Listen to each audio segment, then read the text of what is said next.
Hi guys, welcome back to the Humble Gamer channel. I am the Humble Gamer. This is my third and final career scenario on the London to Brighton line on Train Simulator Classic. We are doing the Pearly Plougher, so I'll try and read this very quickly. Basically, we're driving from Pearly to Clapham Junction. These trains normally start at South Croydon, but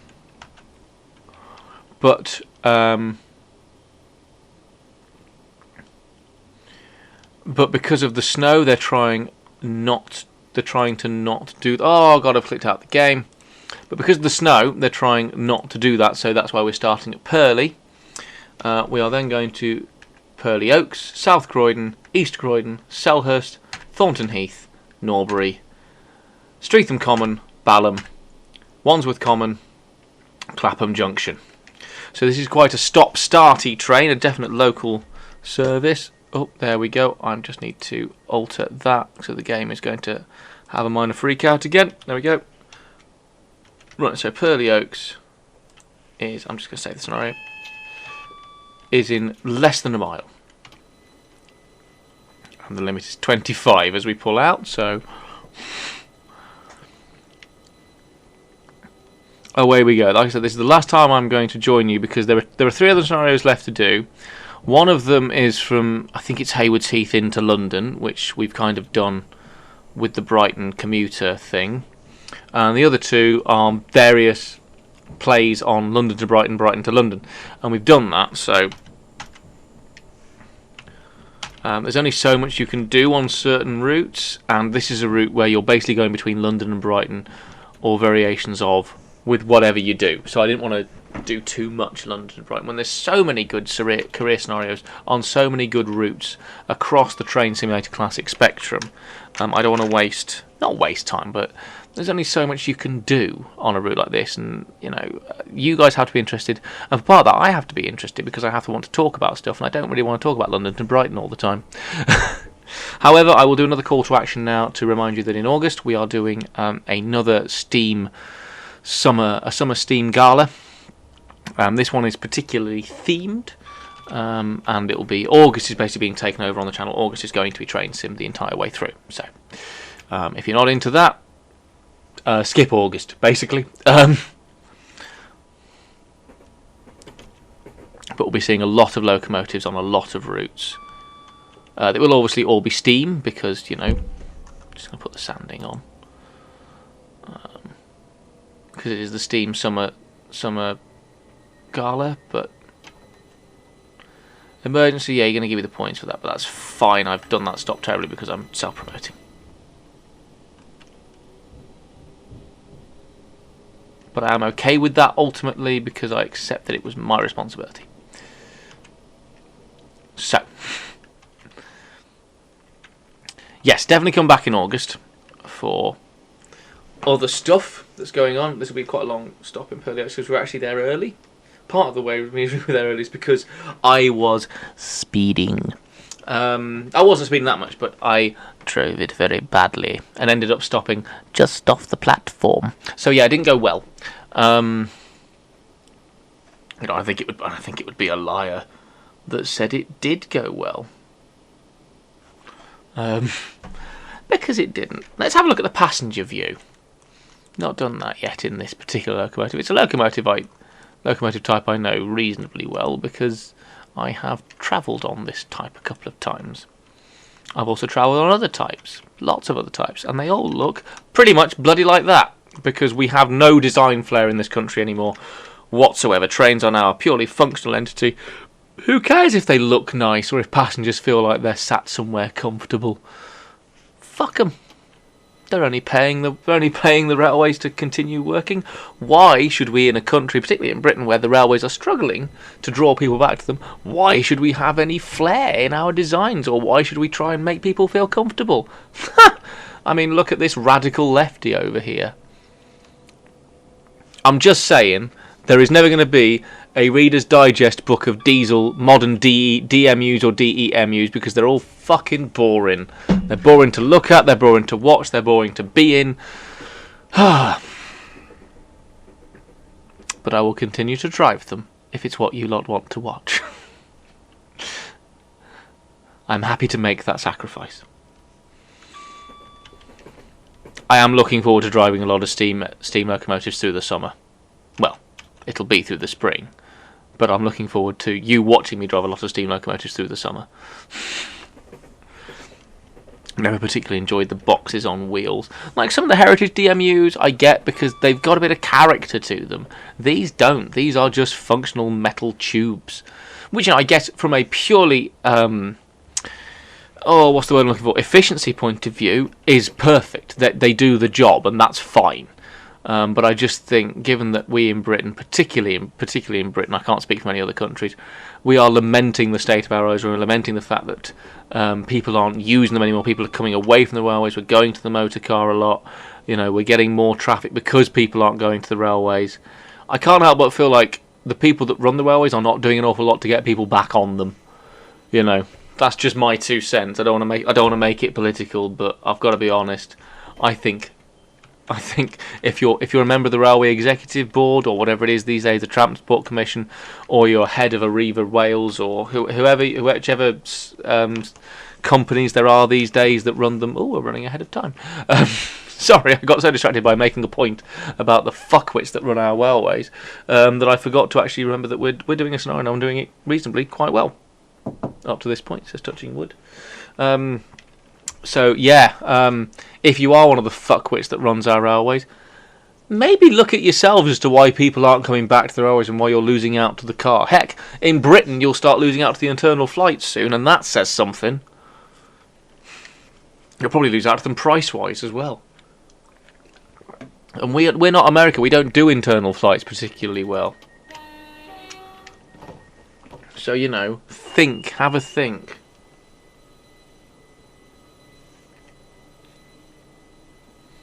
Is what I'm saying. Maybe if the railways were not just functional and on time, but enticing to look at, enticing to sit on, enticing to be a part of. If our stations weren't all just concrete blocks. Fucking New Street. I know that they've done a bit, but there's only so much they can do with it. New Street is a dark, dank, horrible place. Snow Hill, ditto, and that's even worse because they aren't updating that one, or at least they haven't, to my knowledge. Certainly not any time I've been there recently. Looking at the stations we go through on routes like this, they're all modern, they're all...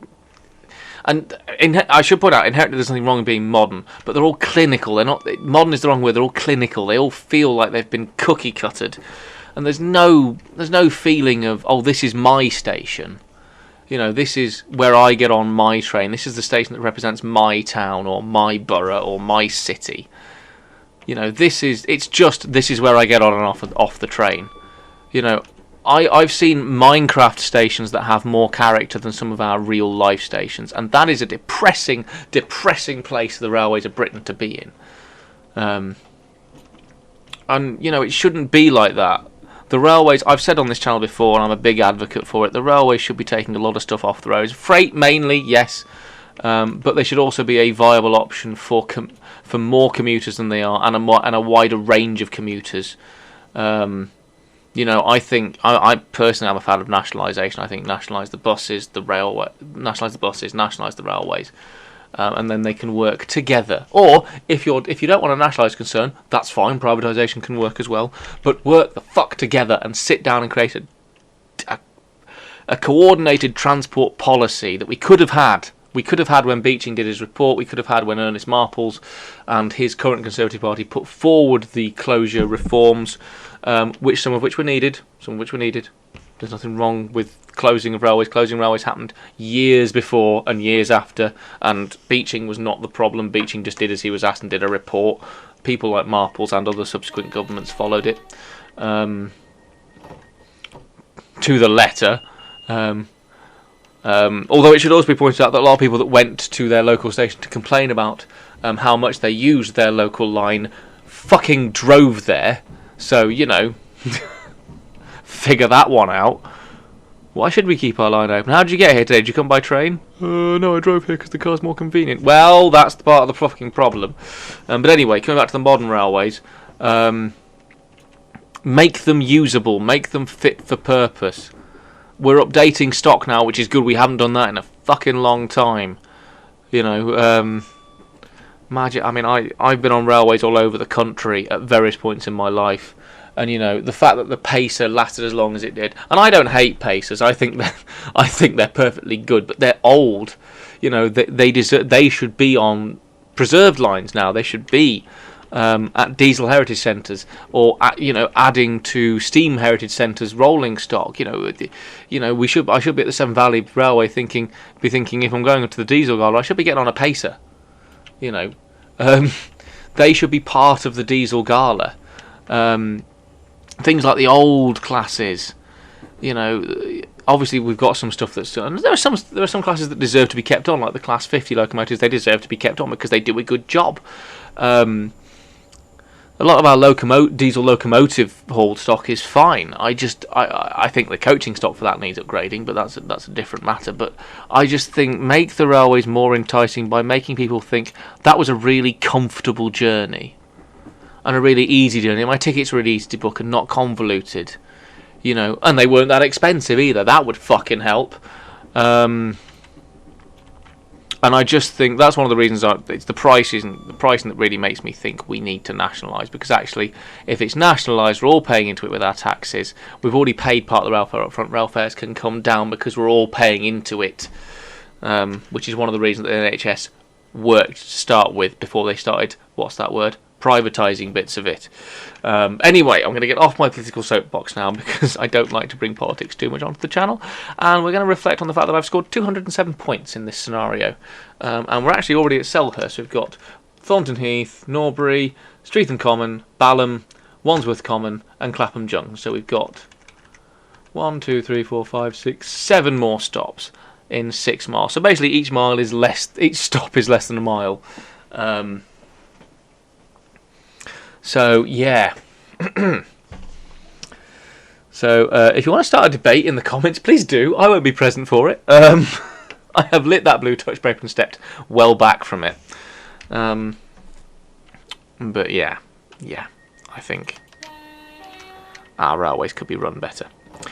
But I'm currently running on time, which is something that we can't say for an awful lot of railways, particularly the railways around London. And don't just fix the railways around London. Fix the railways. London is great and it needs a good railway system. So the fuck does everywhere else. London isn't the UK. Sorry, last political point. And to a lot of Londoners, I know you know that. I'm well aware you know that, and I'm sure you're all good, well-rounded, open-minded people. But there are a lot of people that think London is the UK, and it just fucking isn't. A lot of them are in government on all sides of the aisles. But yeah, so either way, our next stop is Thornton Heath. Tell me something in the comments about Thornton Heath. Let's lighten the comments up. What happens in Thornton Heath? Are you from Thornton Heath? Is it a nice place? Does it have a lot of chocolate shops? I'll let that joke sink in. Sorry, I'll let that joke sink in. I stand by it. I'm quite happy about it. Thornton Heath seems to have a big station. Where is Thornton Heath? I know it's somewhere obviously in London, clearly. Or Greater London, at least. But why does Thornton Heath have such a big station? Is it just because it's on the line between London and Brighton, and it got lucky in that regard? Is that why it has such a large station that I'm about to actually overrun? Saying it has such a big station? Oh no, I've stopped at the 8-car stop. We're fine. Passengers have to walk out of the warmth. It's all good. I'm still ahead of time. I still got here 3 seconds before I should do. So go on, complain, passengers. I fucking dare you. I'm off on one now, apparently. I don't know why. Might need to play something else after this to bring me back down off whatever it I'm on. But I'm on one.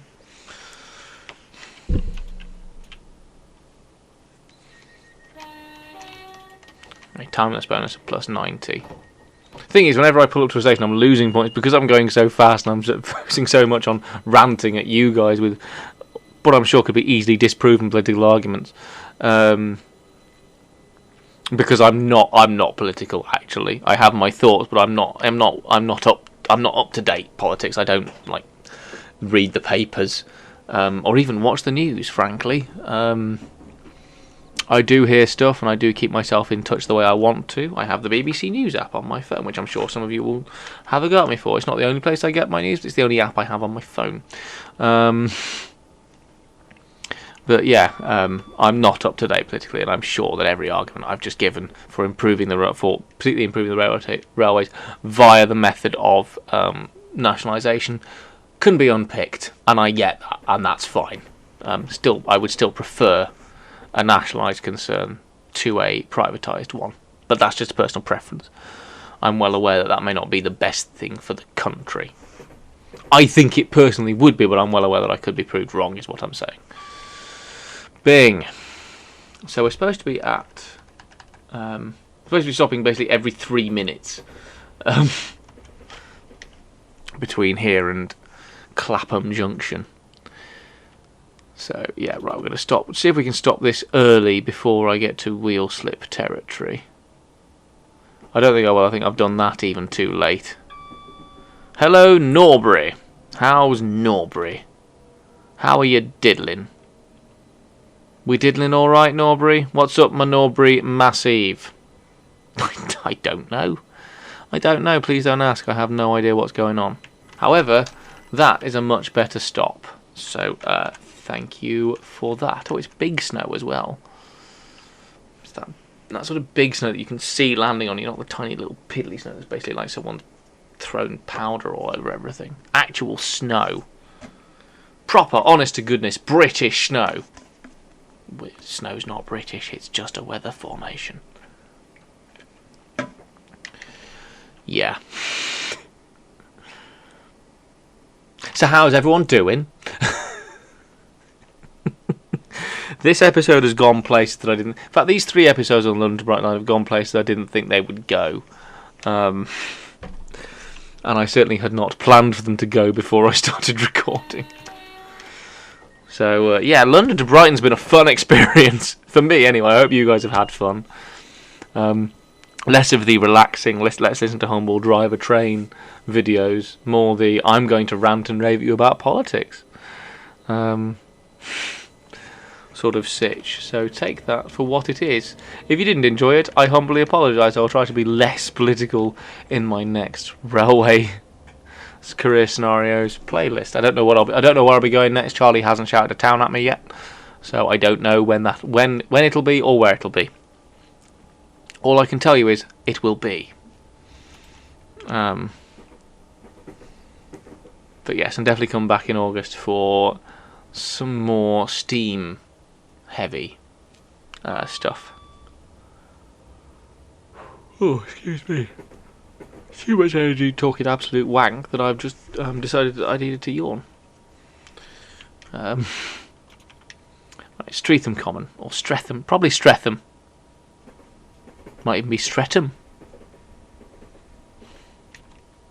If you live there, please let me know and spell it phonetically.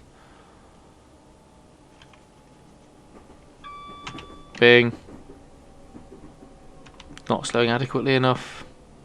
I'm now slowing adequately enough to at least stop within the platform.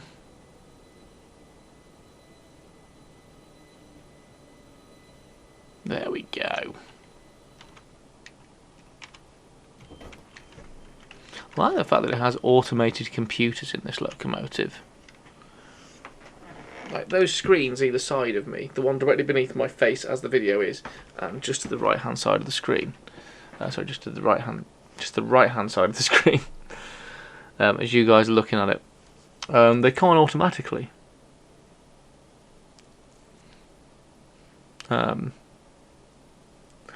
I think they've also copped out the fact that they can't have. They could have easily had cameras within the carriages. They could have had a sort of secondary passenger view that could have appeared where it says no image expected here. I don't know, and I think I said this in the first London to Brighton episode, but I get the distinct impression that's where you should be able to see security camera style footage of the doors, so as a driver you know if anything's got caught, if for any reason you should not carry on, if there is an issue that requires you to immediately call for additional assistance, be it security based or otherwise. That's what I reckon you should be seeing there. In fact, the cow actually in this, I've got to be honest, as much crap as I've given the metal tubes. The cab in this is quite pleasant. It's quite well set out. Everything's within easy reach, or at least that's how it looks to me. Obviously, I don't do this as a living, so if you do drive one of the class, do something I don't usually do because I've forgotten, one of the class 377s. In reality, please let me know if it is as well set out as it certainly looks like it is. And I've got to say, actually, for the job it's supposed to do, it seems to do it very, very well. It seems to brake relatively swiftly and seems to accelerate away quite quickly as well. So, I genuinely, as a locomotive, I don't see too many problems. I think, like I said at the start, it does its job perfectly well, and it does the job that it's designed for, or it seems to. Obviously, I'm not getting really tantric feedback. I'm just playing a video game that may or may not be an accurate depiction of what this locomotive is. And how it works. So obviously, if you do drive a 377, or if you are a railway engineer in general, or are they still train drivers now? Is that what your official job title is? First of all, answer that question for me, and secondly, let me know if the 377 is like this, is as good and easy to drive as it does appear to be. Because we've driven, for example, sending you back to the last train sim stuff I did this year, which would have been the West Coast Main Line, driving those locomotives. Your Pendolinos and I can't remember what the other ones were. They gave me trouble from a gaming point of view. I found them very difficult to drive, even on the video game. So let me know if, again, this one feels a bit more easy to drive. Not easy to drive in that sort of sense, but it feels a bit more forgiving to drive, shall we say. Is it as forgiving? Let me know. Talk to me. Basically, train drivers, locomotive drivers, locomotors, engineers, people in the know, anybody, just talk to me. It'll be nice to hear your input and see how it is. Right, so now we're dragging you back to the hopefully relatively popular Humble Gamer video that is his third journey on the London to Brighton line, third and final journey on the London to Brighton line. We're now approaching Balham. Now I know how that was pronounced. We're about to go into a 40-mile-an-hour speed limit. It almost immediately reverts back to 60. I'm hoping, just from my personal knowledge, the reason for that sudden and otherwise rather arbitrary change of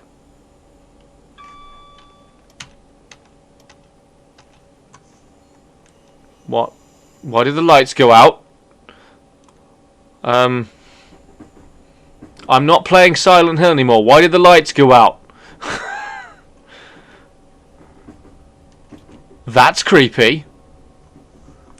I don't like that. That's very creepy. Maybe it's the weather formation situation. Don't make that into a rap. Don't make that into a Vine. Vine, look how old I am. Into a TikTok. Oh, I have a TikTok. I don't know if I've mentioned that up to this point, but I do have a TikTok. You can find me at Humble Goldthorn. As it stands at time of recording, there's only like 2 videos on there. There will be more than that. I have other videos I would like to record for it specifically, and obviously I'll put up highlights basically. Often before the highlight video goes live. So if you want to see some of my highlights of videos I'm preparing to collect highlights from, that is where you will find them. They won't be coming out like the day after I've recorded or anything, but they will come out before. Some highlights will come out before the video. But yes, so check out the TikTok. I just want to know what it was that made this cab suddenly get dark. Because I now feel like... I'll tell you what it feels like. I reviewed a game for Invicta Media. Check out their stuff in the description below as well. In fact, I'll link this specific review. Called The Dreamcatcher. Which was a horror immersion experience-y kind of thing. It was quite good. It was a walking... You might term it a walking simulator, but don't let that fool you. It's still a very, very good game. Also, as you've seen the channel, I kind of like walking simulators. And I think they have a valid place within the video gaming world and shouldn't be poo-pooed the way that they are by some. Anyway, getting back off the soapbox. But yes, and that had a sequence in it where I was in a subway train in America, or no, it would have been Japan, I think, given where the game was developed and where it was set, which was Japan. And things went creepy on that train, and I didn't like that bit. It was very well done, I just didn't enjoy playing it. And I've done some recording of Silent Hill tonight earlier on that went badly. It was Silent Hill Episode 3, so if you haven't watched that, check it out for the context of quite why it went so badly, and why I'm not touching that game again for a little bit. Certainly not tonight, anyway. But yeah, I'm now creeps out. That's the second time Train Sim has given me a jump scare. The first time was this. Oh, bloody hell. That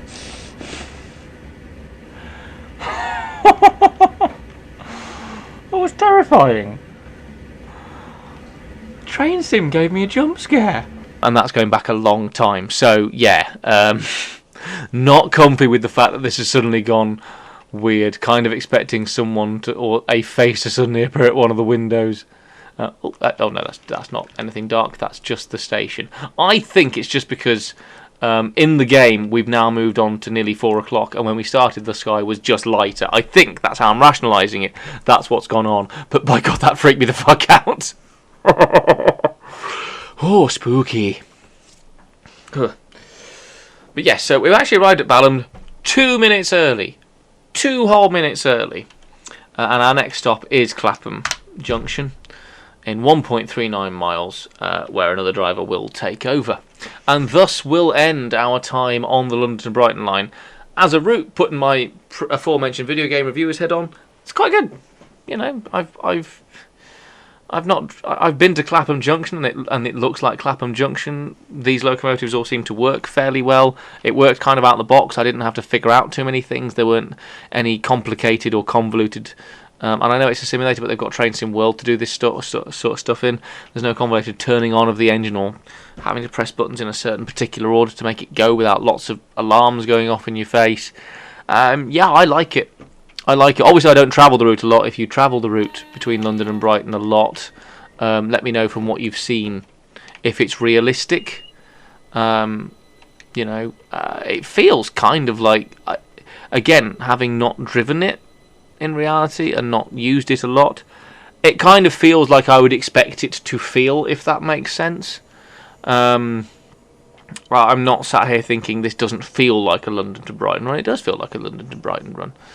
And I kind of like the route as a route with modern stock in it. You know, I don't particularly enjoy modern stock routes, but this one seems to do it well.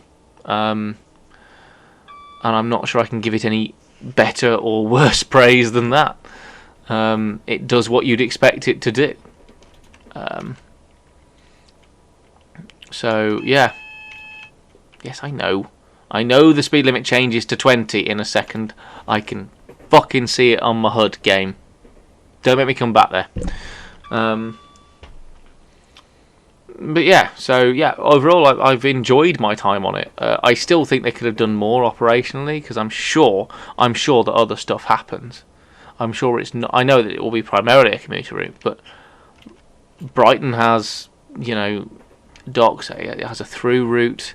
Would have been nice to sort of see maybe a couple of bits of excursion traffic, be it with steam or with heritage diesels. Again, a lot of which already exist within the game that Dovetail could have called upon.